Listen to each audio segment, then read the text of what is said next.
Merci, merci, merci, merci, merci, merci, merci. Merci à tous les abonnés de Kafouti Télévision. Merci à la confiance que vous nécessitez de nous donner.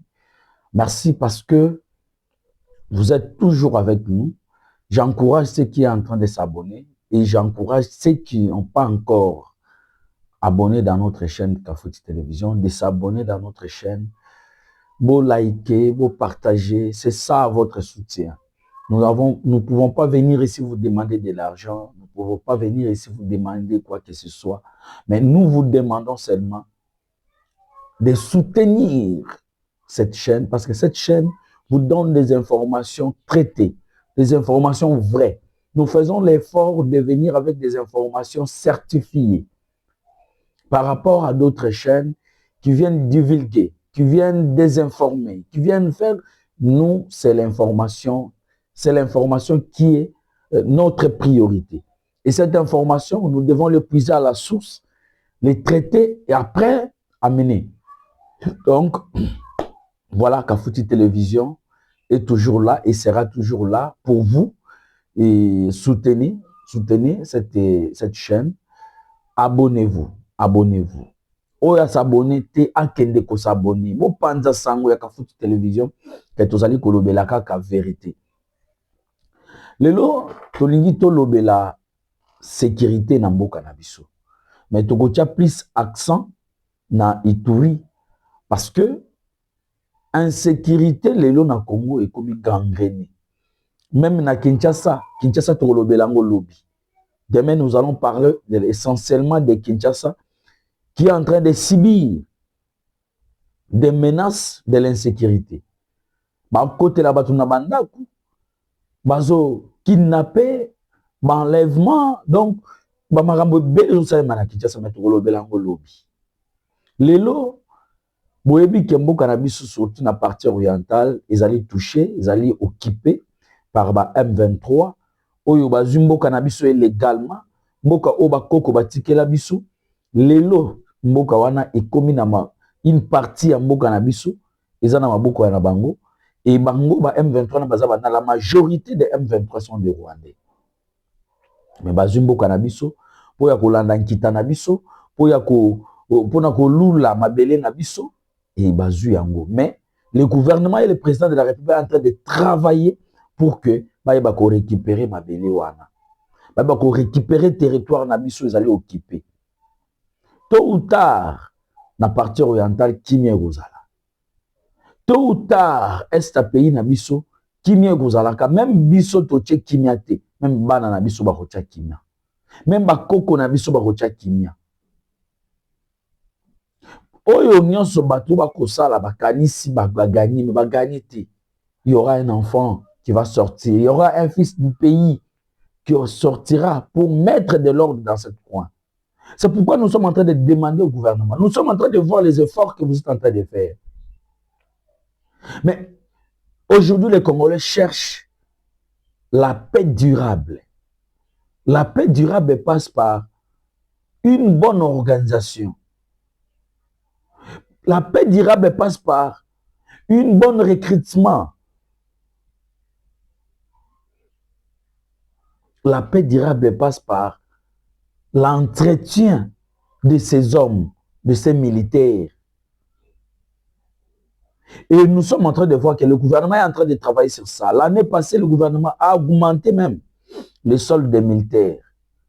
Tout ça, c'est pour améliorer. Le gouvernement cherche à amener des réformes. Nous applaudissons. Mais nous sommes en train de demander de faire encore plus. Parce que si on regarde le nombre de militaires qu'a ces groupes-là, nombre de militaires au gouvernement, donc il suffit seulement de mettre des moyens, il y a un matériel et bien, et je pense que nous sommes les camarades. Le nom de l'objet est la plus na Ituri. Ituri principalement na territoire ya Mambasa, na village Muchacha. Hier, j'ai suivi Naba X, le pro-rwandais, le pro-ougandais, publié partout. Muchacha bombardé. Muchacha bombardé. les CRP de Thomas Lubanga va bombarder Muchacha, population en débandade. Et quand j'ai lu tous ces tweets-là, je me demandais, mais bateau va publier na idée nini. C'est l'idée ya ko compatir na bateau yo ba brûler banda kuna bango. To na idée ya ko chola gouvernement. Et j'ai cherché cette réponse jusqu'à aujourd'hui, je n'ai pas encore eu ça. Muchacha banana ba bombarder yango. Ba tumbi banda kunyonso, ils allaient serper à Thomas Lubanga. Et ba sali coalition na ba ADF. O bazali ba allié principal ya. Il y a plus de doutes, la CRP de Thomas Lubanga, désormais alliée des terroristes ADF, supplétifs du M23, en territoire de Mambasa, au village Muchacha, dans la chefferie des Bombo. Cette coalition malsaine compte des enfants dans son rang, mène des attaques contre les populations civiles après la débâcle lui infligée par les forces armées de la République démocratique du Congo en territoire de Djogo. Mais oya mituni bato bazali ko publier ko lakisa ke Muchacha batumbi yango. Est-ce que bamoni bana oyo tote? Donc Thomas Lubanga aujourd'hui a d'utiliser le mineur à kati bango classe pour qu'il y ait profité à zora ba minéraux na ba étranger. Voilà place ngana zala contre Thomas Lubanga. On a soutenu le gouverneur militaire à Ituri parce que Thomas Lubanga aujourd'hui a la des enfants enrôlés dans des groupes armés, des images heurtant plusieurs consciences, mais pas étonnant. Lorsqu'on connaît la marque de fabrique de Thomas Lubanga, Kouratabo Augustin, alias Aksantisana, communicateur de la CRP, revendique ses actes de barbarie à Mambasa. Le territoire à Mambasa, dans le village, il y a Muchacha. Tout est caillassé, tout est brûlé. C'est qui? C'est Thomas Lubanga. C'est Thomas Lubanga. Avec certains alliés à ADF, alliés à M23. Donc voilà un Congolais de mauvaise qualité qui ne mérite même pas d'être Congolais. Et personnellement, je doute si Thomas Lubanga est Congolais, qui prend les enfants, il commence à utiliser les enfants pour ses propres intérêts. L'attaque du village Muchacha, doublement revendiquée par la CRP de Thomas Lubanga allié du M23 et les ADF MTM à travers un communiqué largement partagé dans les réseaux sociaux. Décidément, Thomas Lubanga, ancien pensionnaire de la Cour pénale internationale, n'a pas tiré de leçons de son séjour à La Haye, chef milicien de la CRP qui fait allégeance aux ADF pour tenter de déstabiliser la province, d'organiser les pillages systématiques des richesses et les contrôles des minéraux de l'Ituri en complicité avec des étrangers. Toutefois, l'armée congolaise réaffirme son engagement inébranlable et sa détermination à détruire cette menace et restaurer la paix dans cette région de Muchacha, en territoire de Mambasa. Les infrastructures administratives, les Ituriens sont en train de voir. Les services sociaux. Et au total, 95 infrastructures OAT. Donc, l'Ituri aujourd'hui, ce n'est pas seulement que l'État de ces arrêts qui pose la sécurité seulement, et même le développement économique grâce à Luboya. Maintenant, tu vas lui montrer quoi? Tala Moussala Boko Sala, quoi, relais Bana. Bana, on a fallu que classe va venir, il y a lobby. C'est vraiment regrettable. Avec des Congolais de mauvaise qualité comme ça, c'est regrettable. Comme on a tata mobimbo bazana bana, azo encourager bana va ça la bonne alobe azo la qui sa gouverneur. Ou la qui sa gouverneur nani. C'est regrettable. C'est regrettable. Bon, nakoshite nalinga kina yebisabino que combat na biso ça continue. D'abord, nous allons féliciter le procureur général près de la Cour de cassation Firmin Fondé na musala oza kusala na ndenge au commis modèle ya ba jeune. Aujourd'hui ba jeune on va que ça le droit ba comme ba juriste ba zo lukaba comme magistrat modèle na bango ezali fermé Vonde parce que et ça le lia Vonde et la kisi na mokili mobimba ke c'est un monsieur responsable, c'est un monsieur qui sait faire son travail et il a de la maîtrise na ya musala na ye parce que aujourd'hui asali expérience on a plus de 38 ans comme magistrat, il a passé toutes les étapes et aujourd'hui au sommet de la magistrature, il nous a prouvé que c'était lui vraiment qui devrait être là pour que les loba jeunes ba yeba kozwa envie ya kosala musala wana. Monique, chef de l'État bandaye kolela na bané leki notre justice est malade, mais grâce à Vonde, grâce à Kamuleta, grâce à magistrat wana nyonso basali musala moko makasi et lelo je ne pense pas que président a collé les sous et bon on a qui président tu ko signé oyo ba bengi parquet financier bato ya pona ba détournement et musala wana avant que président ya ko signer yango Vonde déjà le faisait. Vonde asala ki yango déjà. Donc Vonde azana moi un peu d'avance à comprendre, à comprendre déjà vision en chef de l'État avant et à kosala ngo Monique chef de l'État, mariage wana ya Vonde na chef de l'État, ils ont mariage inséparable. Moutako kabola mariage wana te parce que oh Vonde a kosala lelo ba détournement. So bo lande la bien, to ya détournement et diminué. Parce que Vonde a beta liboko na mesa. Vonde a traqué ba détourné. Aujourd'hui, il y a ceux qui sont en prison parce que l'action, parce que Vonde est là pour chercher des infractions. Musala na ye eza yango wana. Koluka ba infraction komema bango pour établir justice. Vonde asala yango.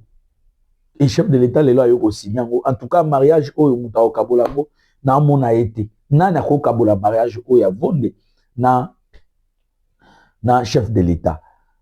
Donc voilà, mais tozali kosenga chef de l'État. Vous avez signé l'ordonnance ya parquet financier. Nous sommes très contents de ça.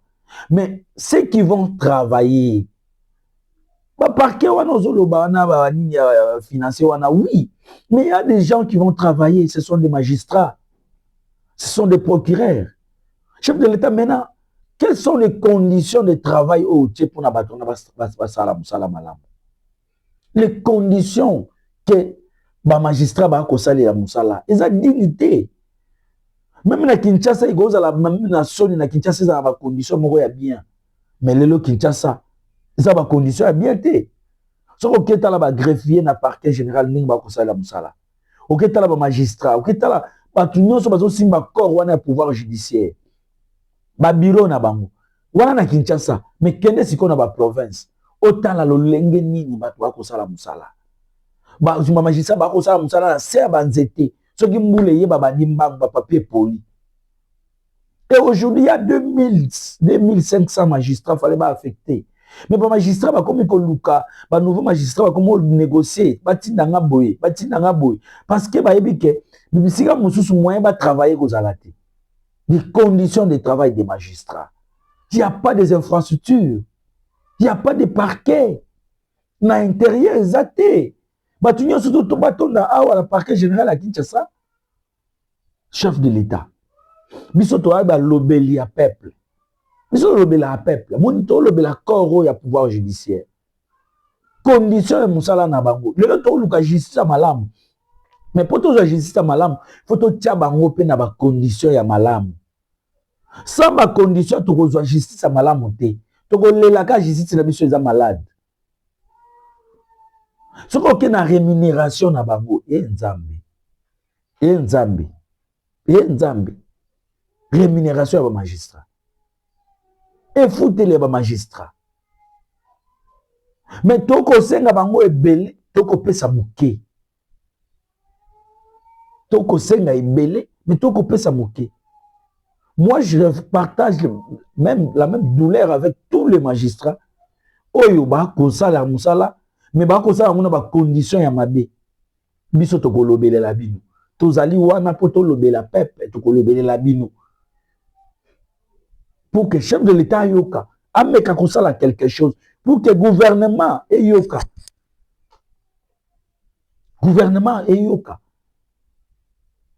Bon, ça va condition na bango. bobongisa ba condition de vie à ba magistrat pour basala musala malam parce que justice c'est la justice qui élève une nation. Sans la justice le pays est athée. Il y a la jungle. Sans justice il y a la jungle. Mais dans la condition bino boko tia bango to ko tia bango na difficulté pour tous avoir raison. Mais moi je crois qu'il y a des patriotes na katia il y a corps rwanda il y a pouvoir judiciaire le kola va fermer Vondé. Ce sont des vrais patriotes. Bantu ba ko sala musala pour na Congo le kola ba kamuleta ba ko sala musala pour na Congo et nous partageons cette douleur des magistrats avec vous. Parce que tout ce que le gouvernement a mettre en place, en place moyen pour que Corona et parce que magistrats, le pouvoir judiciaire, ils allaient au même degré dans le gouvernement. Il y a trois pouvoirs. Il y a le pouvoir judiciaire, pouvoir exécutif, pouvoir législatif. Tous les trois pouvoirs sont égaux. Ils ont un pouvoir supérieur à l'autre. Mais dans l'affectation, il y a moyen comme si les deux premiers pouvoirs, on a le pouvoir législatif, il y a l'exécutif, il y a le pouvoir judiciaire. Non. Tout ça, là, la part des choses. Ngai nakobanda koloba nakolobela ngo ti bokobongisa ti chef de l'état koyoka ke condition ba magistrat eza malamu te bisalele ya ba magistrat eza malamu te bayeba kobongisa yango tokoloba nakoshite nakopesa mbote na mwana mboka o babengi Cédric Mounienze le DG ya INBTP.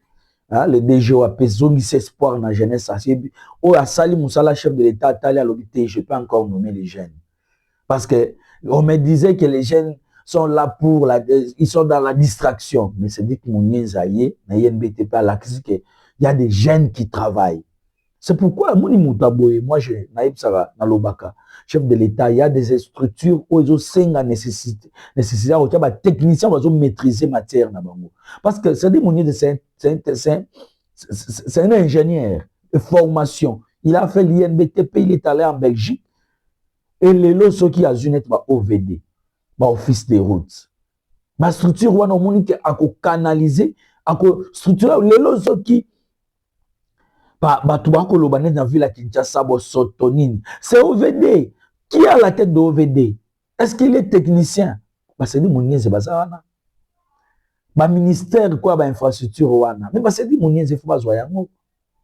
Parce que Moussala oko sala et comme on a maye les arts, sagesse les arts, nion ces arts. En tout cas félicitations Daisy parce que vous avez honoré les jeunes. Vous avez honoré les jeunes. Vous avez honoré les jeunes.